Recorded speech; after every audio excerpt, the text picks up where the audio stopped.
it's Anna, welcome back to my channel. Today I'm doing a review of Eliza and Her Monsters by Francesca Zappia. I think I said that right. It's a YA contemporary and I usually keep away from them these days, but maybe I think it's just I'm too old. I don't get it anymore. Yeah, it's been a long time since I was a teenager, sadly, for me. It was brilliant, really. Synopsis. Okay, Lady Constellation is the anonymous creator of a hugely popular webcomic called Monstrous Sea. Online she has millions of followers and fans, and more importantly, she actually has friends. In the real world, Lady Constellation is Eliza Merk, who is silent, withdrawn, weird and friendless. That is until Wallace Borland, hot boy, comes to her school. And Wallace has his own monsters, we'll say. It turns out that Wallace is actually a huge fan of Monstrous Sea, and he writes fan fiction, which is super popular on her forums, and she's like, oh my god. She slowly sort of comes to realise that the real world, for the lack of a better word on my part, can be just as interesting as her online world. She makes friends and goes out and does stuff and all of that kind of thing. And eventually her secret identity is revealed and her whole life basically falls apart. Alright, so that's the synopsis. Start with what I liked. I liked the story being interspersed with parts of Monstrous Sea. The author had actually illustrated bits of it, and I thought that was brilliant. So you kind of got to see into Eliza's mind from not just like her conscious narration throughout the book, you also got to see it from the perspective of what she created. But as a writer, I think that all our stories and anything we create always has a piece of it. Anyway, so I liked the sort of that angle, and I liked the discussions about creativity and what those things that you create mean to you. And yeah, that I really sort of related to that, although I'm not an anonymous creator of a webcomic. So yeah, I loved those aspects of Eliza and Her Monsters. I could also relate to Eliza's struggles with anxiety and depression. And I mean, I'm basically like a shut-in. Hikikomori is what they call them in Japan. I go out sometimes to the doctor and to see my grandma. Yeah. So I kind of get not wanting or not being able to make connections easily in the real world, like face-to-face connections. Like you're always going, like your stomach's in knots and you're like sweating and you're like, oh my god, I'm going to say the wrong thing and everyone's going to think I'm a half-wit. And that whole monologue just goes through your head. So I really thought that this book really captured what it's like to have anxiety. I was less able to relate to shutting down to the point where like you only exist online. For me, when I was a teenager, a long, long time ago, social media wasn't what it is today. For me, the internet's always been a tool to contact other people that I already know, usually, and less about being like an entire world. So I thought maybe this book would help me understand it, but I still feel really confused. A lot of my brother's friends are online friends, and I kind of get it, but I really, really don't. So yeah, I kind of hoped that it would explain it to me, but I think you would relate to it if you like already understood it. So go, Francesca. Good job there too. Personally don't get it, but other people I'm pretty sure will. Younger people, people who understand the internet, people who are not me. I really think even though being a teenager these days is different to when I was a teenager a decade ago, pretty much exactly, some things are universal and eternal. I could still relate to parts of it. Like, I remember, I don't want to get into spoilers, but the end, like the last sort of few chapters where everything blows up and she's like, my world's falling apart, I can't cope, the world's gonna end, because of one tiny little thing. It's not tiny in her case, but for a teenager, like, that's what it feels like. And I remember feeling that, and it makes me cringe, and I'm just like hiding my face in embarrassment, and I'm like reading through my fingers going,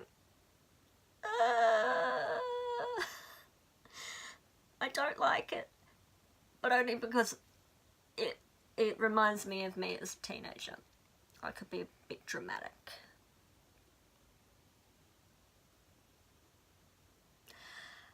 So yeah, that was also great. I found the family dynamic a little odd. I don't know. I guess with my depression, like, I did close down as a teenager to a certain extent, but I had a really, really good support system around me, and I always had people to talk to. So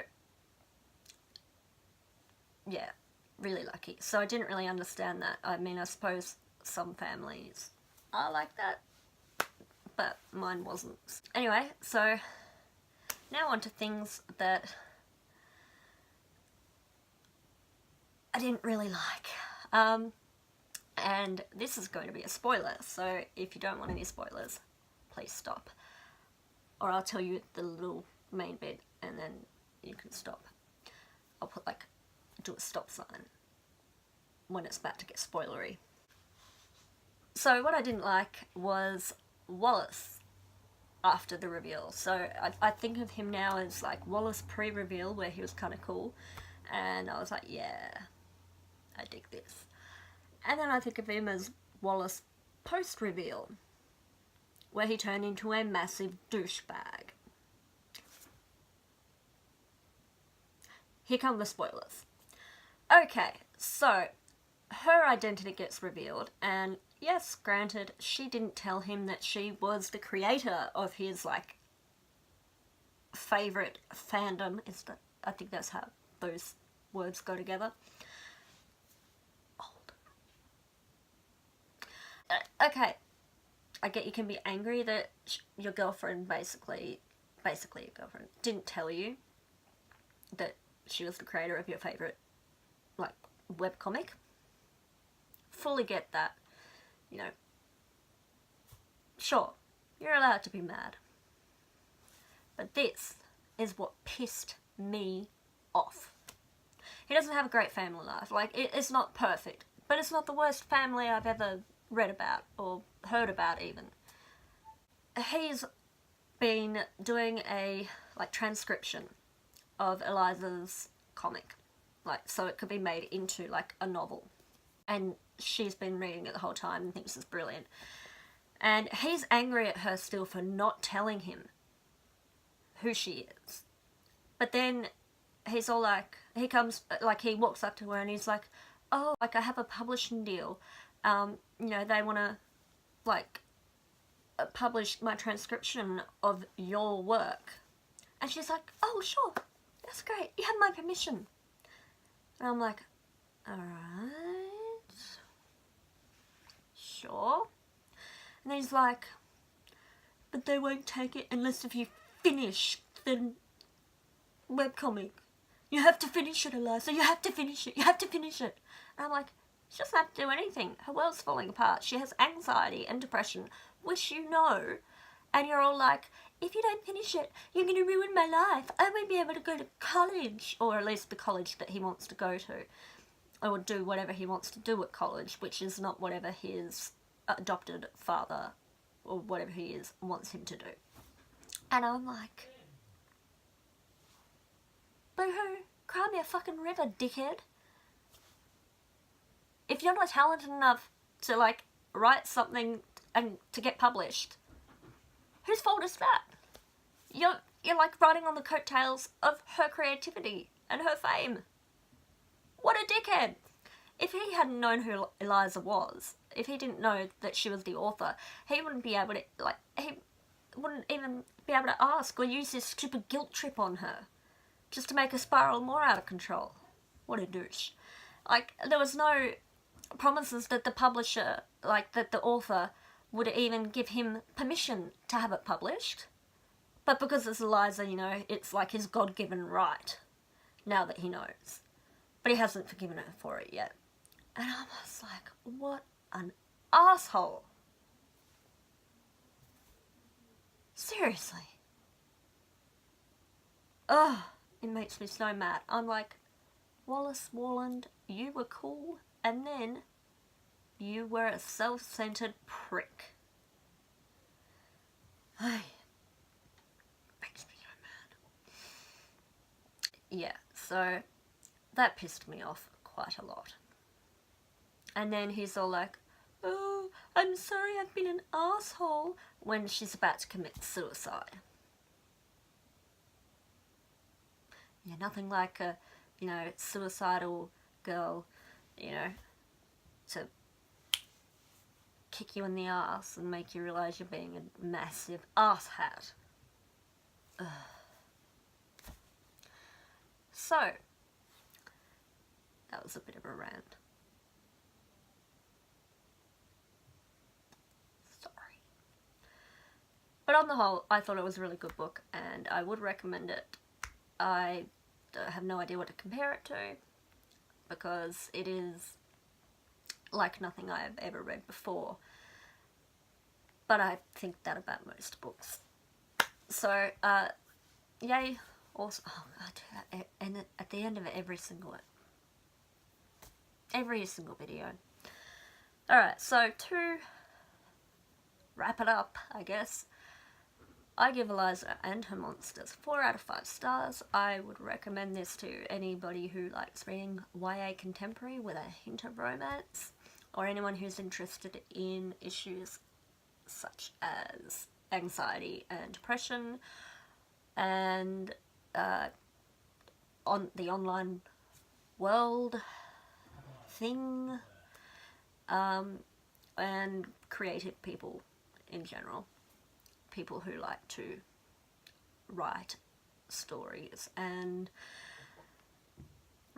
make art and music and wonderful, beautiful things that have meaning to a lot of people, or could have meaning to a lot of people if they shared it. So anyway, great book. Good job. Oh, I did it again. Wonderful book. Signing off. Bye. Yeah, subscribe to me below. I think I'll try to put links to my other social media. Just started Twitter. Yeah. So anyway, I'm gonna stop doing this. Subscribe below and hope to see you again. Bye.